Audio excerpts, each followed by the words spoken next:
Picture the personal computer market in the early 1990s. One company controls the architecture, the manufacturing muscle, and the marketing budget of an entire industry. That company is Intel. And yet, out of a nondescript office park in Richardson, Texas, a scrappy band of engineers decided they could outdesign the giant at its own game. For a few golden years they did. This is the story of Cyrix, a company that never owned a single factory, that built its entire identity on being faster and cheaper than Intel. And that briefly convinced millions of budget-conscious PC builders that the chip inside their machine didn't need an Intel logo to be worth buying. It's a story of clever engineering, bruising lawsuits, and a rivalry that reshaped what a processor was allowed to cost. And like a lot of underdog stories in the semiconductor world, it ends not with a triumphant victory, but with an acquisition, a sale, and a slow fade into memory. But while it lasted, Cyrix made Intel sweat. Cyrix was founded in 1988 in Richardson, Texas, a suburb of Dallas that was already home to a dense cluster of semiconductor talent thanks to Texas Instruments. The founders, Jerry Rogers among them, were veterans of that Texas Instruments engineering culture,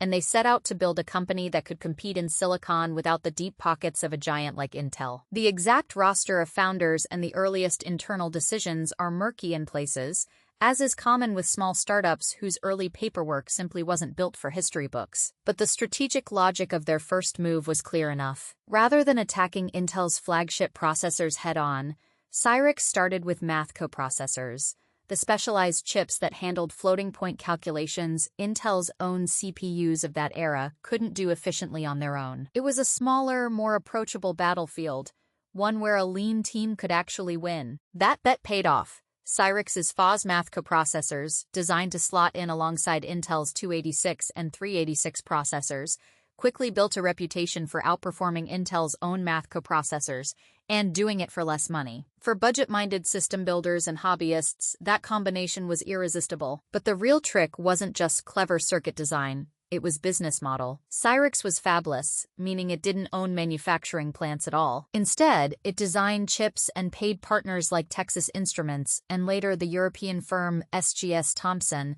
to actually fabricate the silicon. This let Cyrix stay lean, pour its limited capital into engineering talent rather than concrete and clean rooms, and still ship competitive hardware. It was an early proof of concept for a strategy that would later become common across the chip industry. And it's a big part of how a company with a fraction of Intel's headcount could even show up to the fight. By the early 1990s, Cyrix decided the coprocessor niche wasn't enough. It pivoted into building full x86 central processors, starting with chips like the 486 SLC, designed to slot into 386 sockets while delivering 486 class performance on the cheap. This was a direct assault on Intel's core business, and Intel responded the way giants often do, with lawyers. Intel argued that Cyrix's chips infringed on its patents and relied on proprietary microcode techniques. What followed was years of litigation, countersuits, and licensing disputes that rippled across the industry, since Cyrix's manufacturing partners were sometimes pulled into the legal crossfire too. The exact terms of various settlements remain somewhat opaque, filtered through decades of secondhand reporting,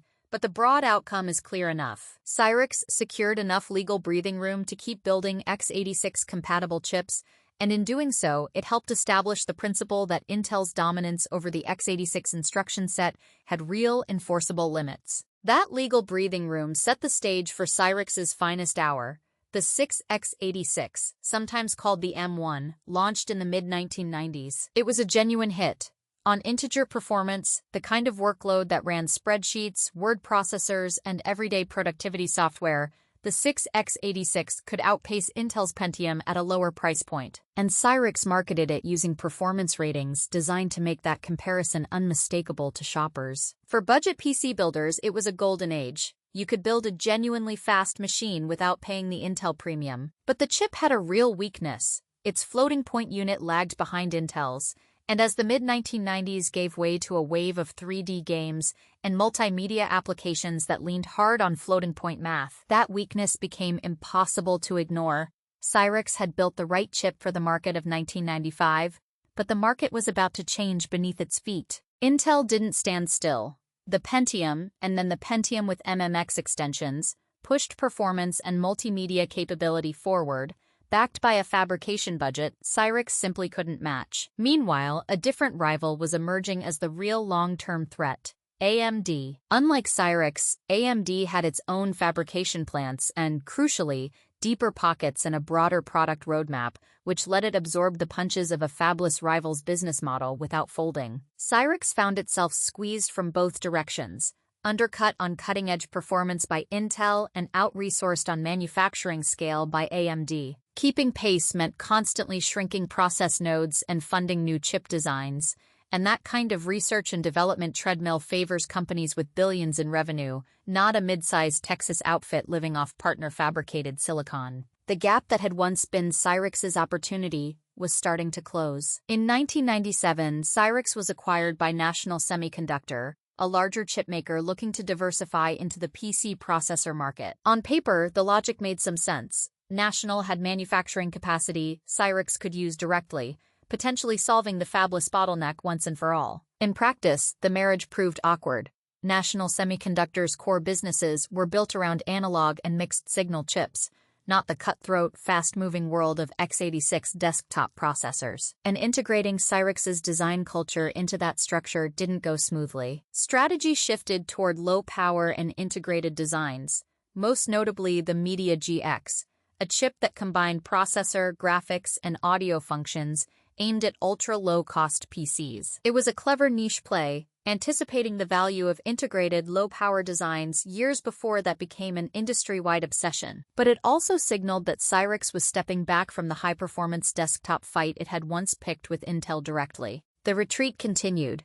In 1999, National Semiconductor sold Cyrix's x86 processor assets to VIA Technologies, a Taiwanese chipmaker looking to build out its own processor lineup. Under VIA and briefly through an intermediary deal involving a company called National Semiconductor spin-off arrangements and licensing partners, the Cyrix name lingered on a few processor lines into the early 2000s. But the distinct engineering identity that had defined the brand faded quickly. VIA eventually folded the technology into its own low-power processor efforts, and the Cyrix name itself slipped out of active use, becoming more of a historical footnote than a living product line. The company that had once dared Intel to a price-performance duel simply stopped being a separate company at all. So what did Cyrix actually leave behind? For one thing, real, tangible pressure on pricing across the entire x86 market. In an era when Intel might otherwise have faced no serious low-cost rival, Cyrix, alongside AMD, helped ensure that competitive processors were available to budget builders, students, and small businesses, not just to those who could afford Intel's premium. Its fabless manufacturing model, once a scrappy necessity, previewed a structure that would later become standard practice across huge swaths of the semiconductor industry. And its late pivot toward integrated low-power chips like the Media GX anticipated design philosophies that would show up years later in low-cost laptops and embedded systems. None of that saved the company, but it's a big part of why PC enthusiasts who lived through the 1990s still speak about Cyrix with genuine affection, remembering it less as a footnote and more as the plucky Texas underdog that made the giants work harder. Cyrix's story is, in the end, a very familiar one in the history of technology. A small team with real engineering talent finds an opening against an entrenched giant, exploits it brilliantly, and for a moment changes the terms of competition entirely. But sustaining that advantage requires capital, manufacturing scale, and staying power that a scrappy challenger often can't generate fast enough. Intel had the fabs and the war chest. AMD eventually had both as well. Cyrix had neither, only cleverness and nerve. And for a few remarkable years, that was almost enough. Almost enough to matter is still a legacy worth remembering. And in the long arc of the semiconductor industry, Cyrix's fingerprints on pricing, on fabless design, on the idea that x86 didn't have to mean Intel, are still there if you know where to look.